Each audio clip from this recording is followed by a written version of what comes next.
Notre Dame college নাকি Dhaka college? 2025 এইচএসসির ফলাফলে কোন কলেজ সেরা?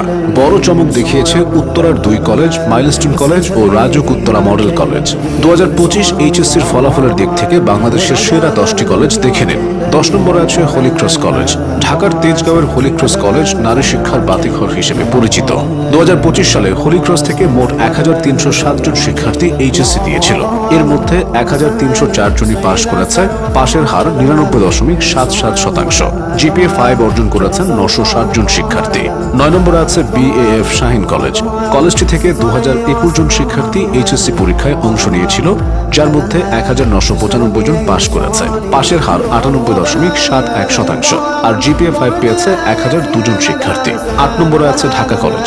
দেশের সবচেয়ে পুরনো এবং ঐতিহ্যবাহী এই কলেজ থেকে মোট 1137 জন এইচএসসি পরীক্ষায় অংশ নিয়েছিল, পাশ করেছেন 1127 জন।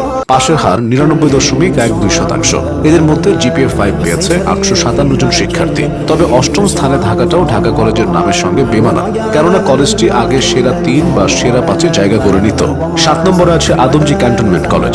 সেনাবাহিনী দ্বারা পরিচালিত এই কলেজটি প্রতি বছরই ঈর্ষণীয় ফলাফল করে। 2025 সালে কলেজটি থেকে মোট 2367 জন শিক্ষার্থী এইচএসসি দিয়ে জিপিএ 5 পেয়েছে 1229 জন, পাশ করেছে 2351 জন। পাশের হার 97.8%। শৃঙ্খলা, শৃঙ্খলা এবং শৃঙ্খলা। আদমজী ক্যান্টনমেন্ট কলেজের সফলতার মূল মন্ত্র এটাই। 6 নম্বরে আছে ডক্টর মাহবুবুর রহমান মোল্লা কলেজ।